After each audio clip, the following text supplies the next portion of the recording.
దేవుని పరిశుద్ధ నామమునకు స్తోత్రం కలుగునుగాక. హోప్ ఛానల్ వీక్షిస్తున్న వీక్షకులందరికీ కూడా హృదయపూర్వకమైన వందనాలు తెలియజేస్తున్నాం. మనము పరిశుద్ధ గ్రంథములో ఉన్న స్త్రీలను బట్టి ధ్యానం చేసుకునుచున్నాము. ఈరోజు మరి యొక్క ప్రాముఖ్యమైనటువంటి స్త్రీ, దేవుని ఆజ్ఞలను అనుసరించి దీవించబడిన ఎలిజబెత్ గురించి మనము ధ్యానం చేసుకుందాం. తలలు ఉంచినట్లయితే ప్రార్థన చేసుకొని వాక్యాన్ని మనం ప్రారంభం చేసుకుందాం. మహాపరిశుద్ధుడా, మమ్మల్ని మికిలిగా ప్రేమించిన మా పరలోకపు తండ్రి, మీకు స్తోత్రములు. ఈరోజు నాయన పరిశుద్ధ గ్రంథములో ఉన్న ఎలిజబెత్ గురించి ప్రభువ మేము ధ్యానం చేసుకొనబోతున్నాం. మా హృదయాలతో ప్రభువ మీరుండి మాట్లాడండి. ఎలాగా దేవుని యొక్క ఆజ్ఞను అనుసరించి ఆశీర్వాదం పొందుకుందో ప్రభువ, ఆ విషయాలన్నీ నాయన తేట తెల్లంగా మీరు మాకు బోధించి నీ బిడ్డల ప్రభువ మీకు సాక్షిగా జీవించే ధన్యతను కలుగు చేయమని నజరుడని యేసు నామమును బట్టి ప్రార్థిస్తూ ఉన్నాము తండ్రి, ఆమేన్. పరిశుద్ధ గ్రంథము నుండి ఎలిజబెత్ క్రొత్త నిబంధన గ్రంథములో ఉన్నటువంటి ఎలిజబెత్ అనగా దేవుని యొక్క ప్రమాణము అని ఈమె పేరుకి అర్థం. ఈమె యాజకుడైన జకర్యాకు భార్య, బాప్తిస్మమిచ్చు యోహోను యొక్క తల్లి, కన్య మరియకు బంధువు. ఈమె నిందారహితమైన మచ్చలేని పవిత్రమైన స్త్రీగా ఉంది. ఈమె యాజకునికి వివాహమాడి ఉన్నది. ఈమె ఎలిజబెత్ ఒకరిగా ఉనుటకు ధన్యకరమైంది. ఎందుకంటే ఈ ప్రసంగంలో దేవుని యొక్క ప్రమాణం ఈమె జీవితంలో నెరవేరటానికి కలిగి ఉన్న శ్రేష్టమైన లక్షణాలను మనము తెలుసుకుందాం. మొట్టమొదటిగా ఈ దేవుని యొక్క ఆజ్ఞలను అనుసరించిన ఎలిజబెత్. లూకాసు వార్త 1వ అధ్యాయము 5-6 వచనాల్లో మనం జ్ఞాపకం చేసుకున్నట్లయితే, యూదా దేశపు రాజైన హేరోదు దినములలో అబియా తరగతిలో ఉన్న జకర్యా అను ఒక యాజకుడు ఉండెను. అతని భార్య అహరోను కుమార్తెలలో ఒకతే. ఆమె పేరు ఎలిజబెత్. వీరిద్దరూ ప్రభు యొక్క సకలమైన ఆజ్ఞల చొప్పున న్యాయ విధులను చొప్పున నిరపరాధులుగా నడుచుకొనుచు దేవుని దృష్టికి నీతిమంతులై ఉన్నారు.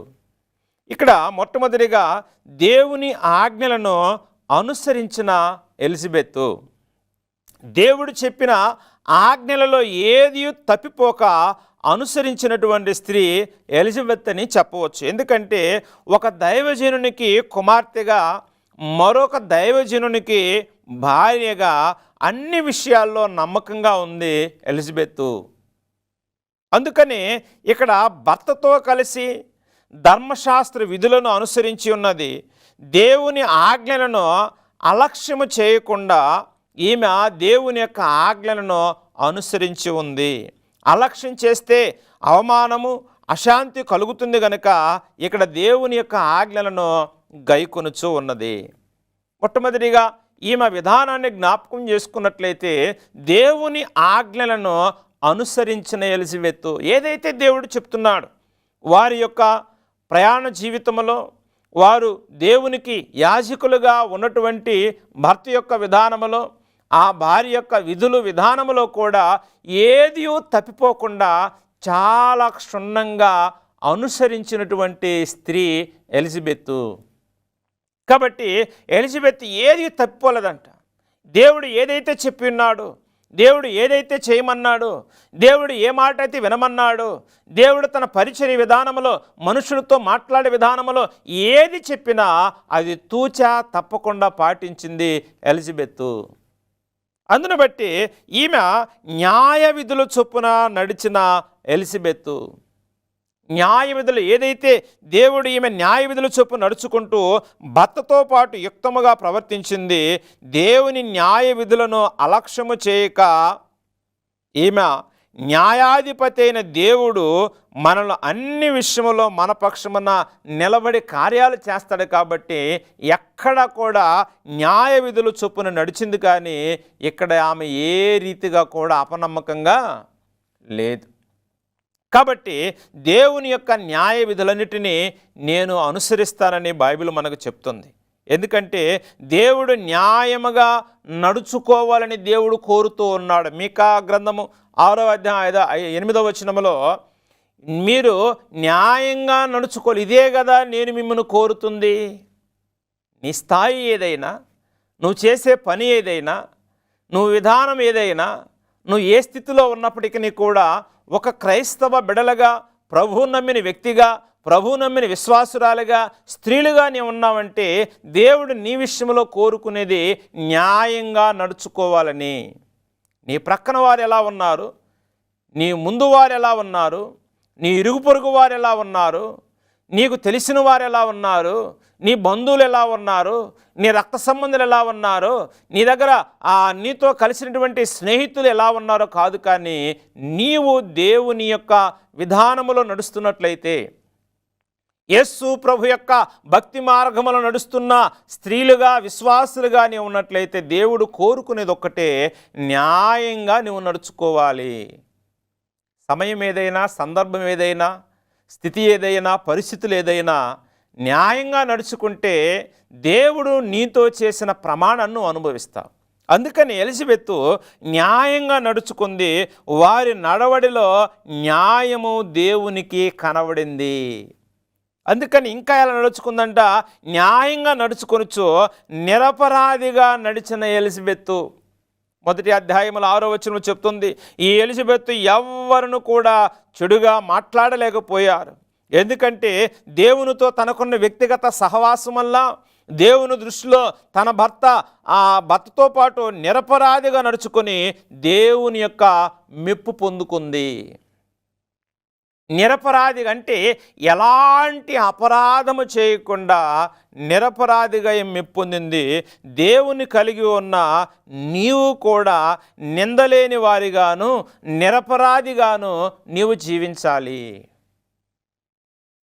నిరపరాధిగా అంటే ఏ విధమైనది నీ మీద తెచ్చుకోకుండా నీవు ఉండాలంటే నువ్వు చాలా జాగ్రత్తగా ఉండాలి.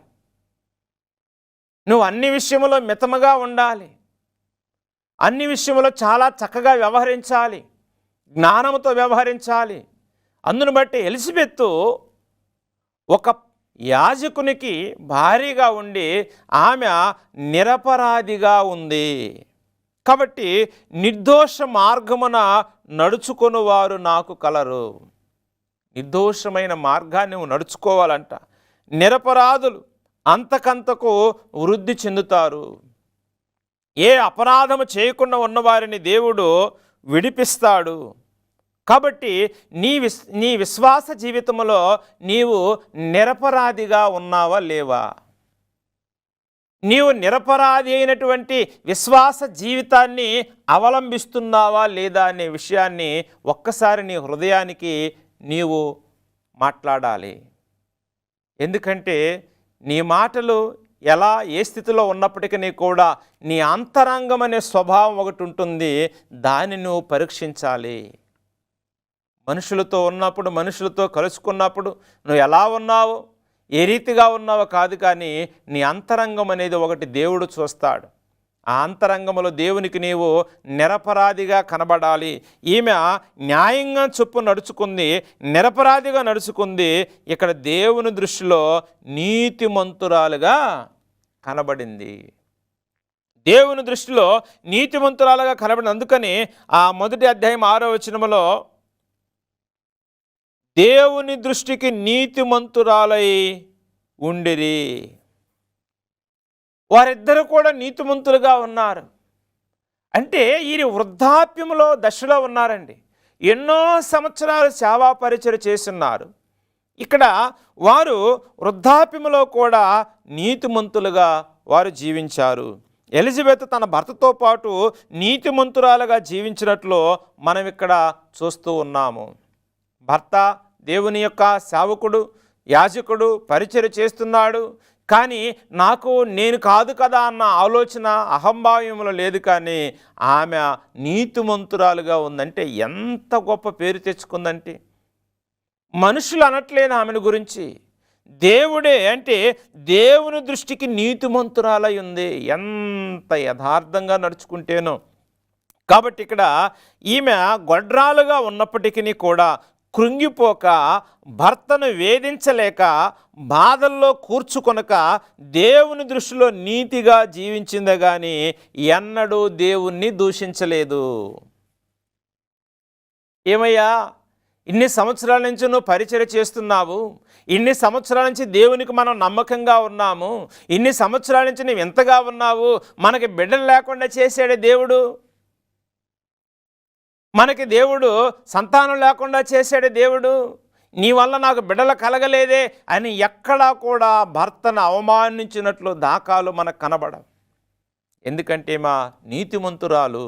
అందుకని ప్రియమైన దేవుని బిడ్డలారా, నీతిగా జీవించింది కాబట్టి ఎన్నడూ ఎవరిని ఎప్పుడూ కూడా దూషించలేదు. దేవుణ్ణి దూషించలేదు, భర్తను దూషించలేదు, భర్త ఇంటి వారిని దూషించలేదు, తనకి ఆ దగ్గర సంబంధం కూడా దూషించలేదు.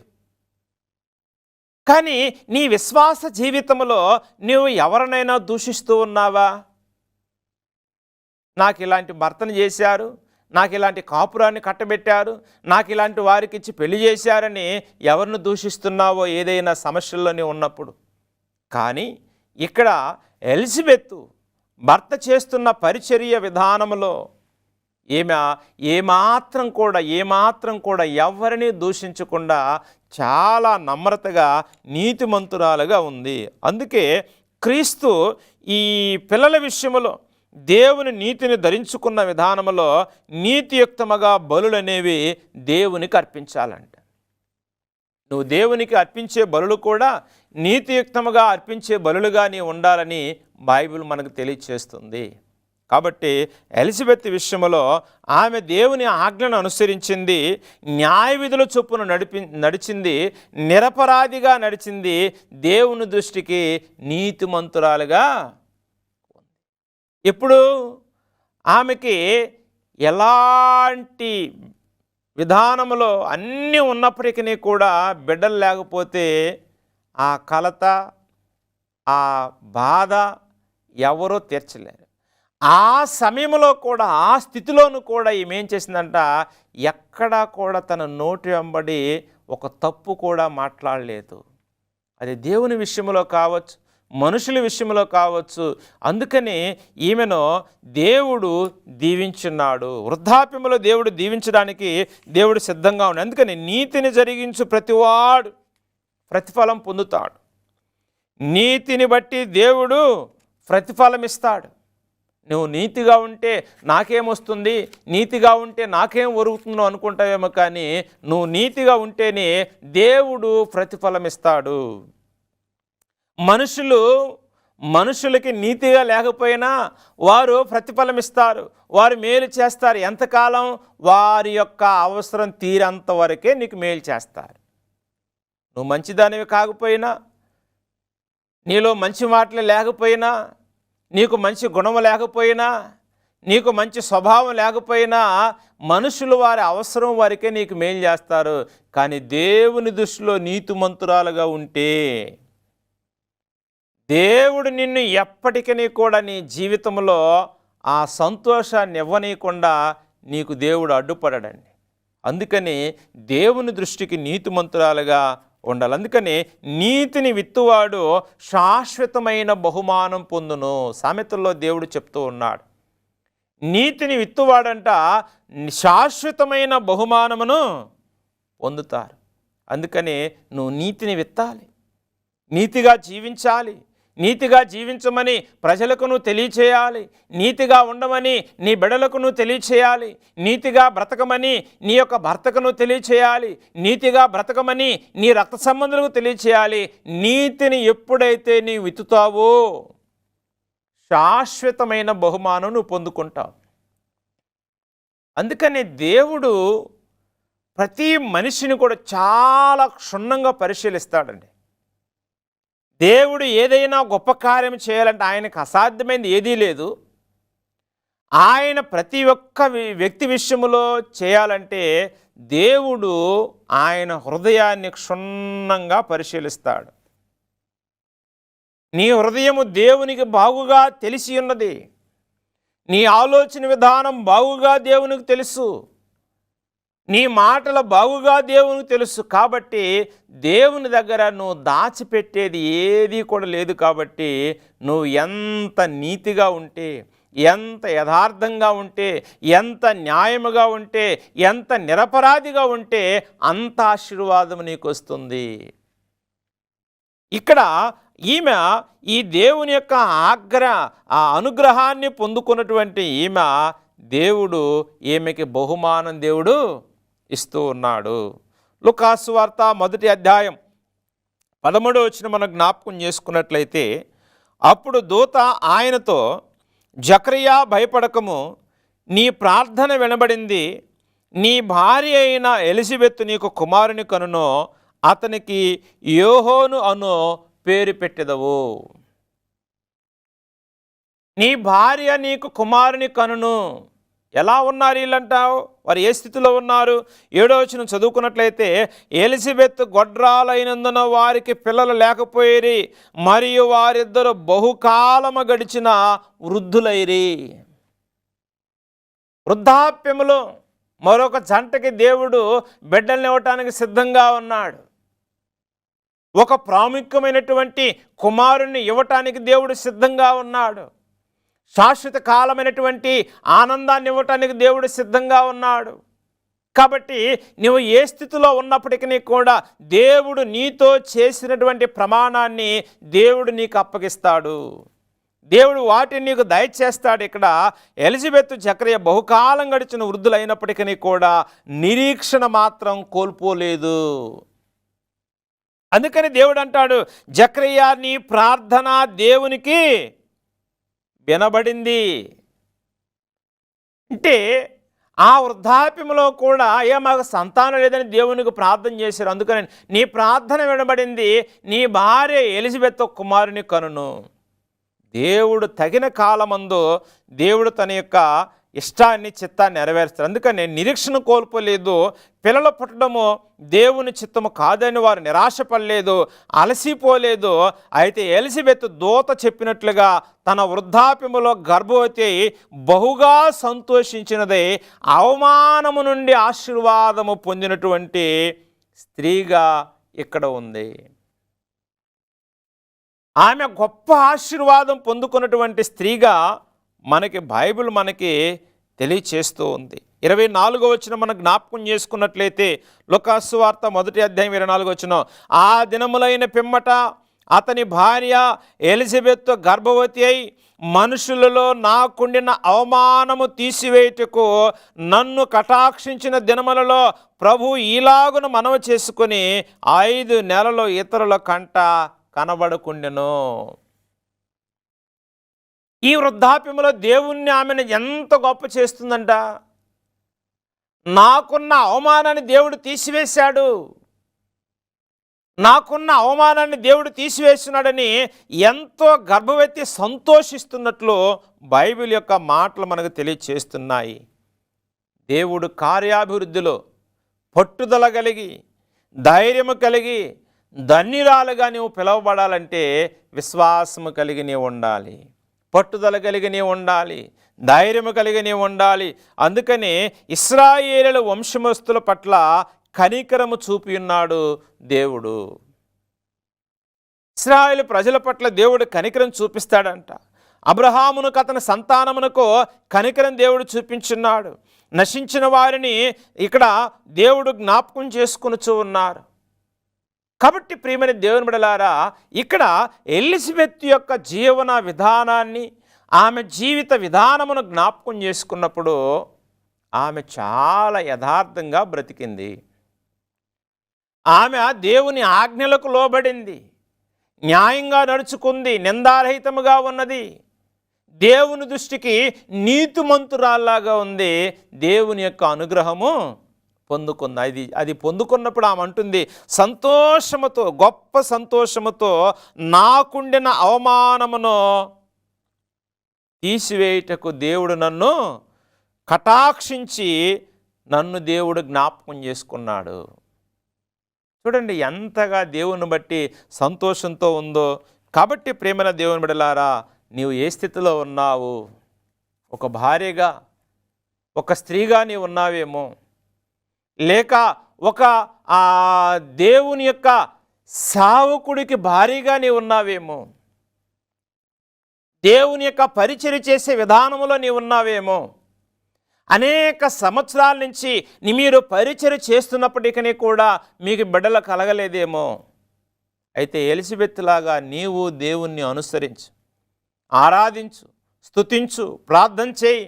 దేవునికి అసాధ్యమైనది ఏదీ లేదు. నీకున్న అవమానమును దేవుడు తీసివేయటానికి సిద్ధంగా ఉన్నాడు. మనుషుని బట్టి ఎప్పుడు ప్రవర్తించవద్దు. ఈ లోకంలో వచ్చే డబ్బును బట్టి, ఈ లోకంలో వచ్చే హోదాను బట్టి, ఈ లోకంలో ఉన్నటువంటి అనేకమైన ఆలోచనను బట్టి నువ్వు ప్రవర్తించొద్దు. దేవుని యందు విశ్వాసము కలిగి ఉన్నావా? దేవుని యందు యథార్థ కలిగి ఉన్నావా? దేవుని యందు నిజాయితీ కలిగి ఉన్నావా? నువ్వు క్రీస్తుని వెంబడించు. దేవుడు ప్రతిఫలం ఇస్తాడు, దేవుడు ఆశీర్వాదం ఇస్తాడు, దేవుడు సంతోషాన్ని ఇస్తాడు, దేవుడు గర్భఫలం ఇస్తాడు. కాబట్టి ఆయన్ని బట్టి నువ్వు సంతోషపడాలి. కానీ మనుషుని బట్టి నీలో ఉన్న భక్తిని, నీలో ఉన్న విశ్వాసాన్ని, నీలో ఉన్న నమ్మకత్వాన్ని నువ్వు కోల్పోకూడదు. తాత్కాలికమైనటువంటి క్రైస్తవ జీవితం నువ్వు జీవించడానికి అవసరం లేదు. ఎందుకంటే ప్రతిఫలం ఇచ్చే దేవుడు మనుషుల ముందు ఒకలాగన, మనుషులు లేనప్పుడు ఒకలాగన.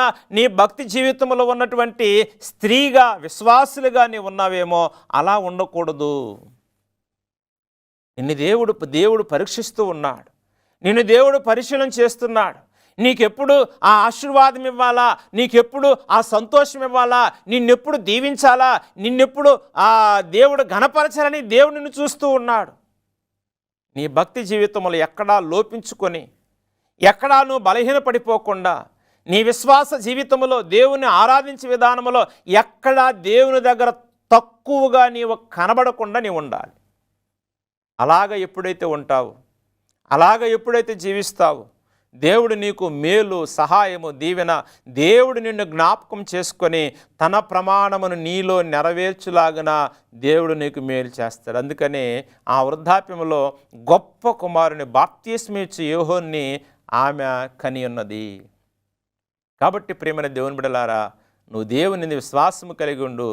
దేవుడు పరిపూర్ణమైన దీవెన ఆశీర్వాదములో నీకు అనుగ్రహించునుగాక. దేవుడి మాటలు దీవించునుగాక. ప్రార్థన చేసుకుందాం.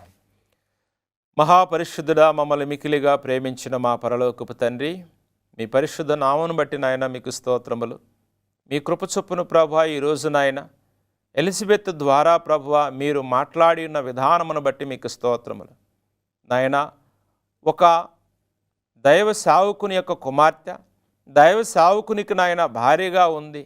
ఎంతో నీతిగా, యథార్థంగా, న్యాయముగా, నిందారహితముగా, నీతిమంతురాలుగా ఆమె జీవించింది. తగినటువంటి ప్రతిఫలాన్ని వృద్ధాప్యములో పొందుకుంది. నాకు ఉన్న అవమానాన్ని దేవుడు తీసివేశాడు, దేవుడు స్తుతినందును గాక అని గొప్ప మాటలు పలికినది ప్రభువా.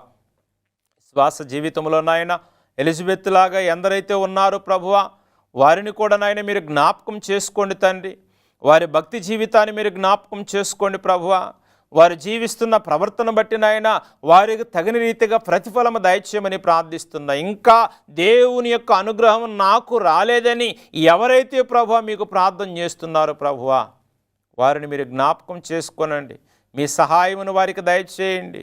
మీ దేవుని వారి చేత నింపి వారిని తృప్తిపరచి ప్రభువా, మీ రాజ్య వారసురాలుగా, మీకు సాక్షిగా జీవించే బిడలగా మీ పరిపూర్ణమైన దీవెన ఆశీర్వాదం వారి కలుగు చేయమని త్వరలో రానయ్యున్న మా ప్రభువును మా రక్షకుడునైనా నజరుడని యేసు నామమును బట్టి ప్రార్థిస్తూ ఉన్నాము తండ్రి.